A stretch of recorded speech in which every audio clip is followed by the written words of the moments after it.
சைவ வைணவ சமயங்களையும் பெண்களையும் இழிவுபடுத்தும் வகையில் ஆபாசமாக பேசிய பொன்முடி மீது காவல்துறை ஏன் நடவடிக்கை எடுக்கவில்லை என சென்னை உயர்நீதிமன்றம் சரமாரி கேள்வி எழுப்பியுள்ளது.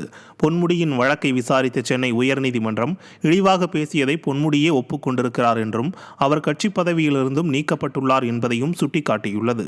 இருப்பினும் பொன்முடி மீது காவல்துறை நடவடிக்கை எடுக்கவில்லை என்றும் அவர் அமைச்சராக உள்ளார் என்பதற்காக காவல்துறை பொன்முடிக்கு சலுகை வழங்க முடியாது என்றும் கண்டிப்புடன் தெரிவித்துள்ளது.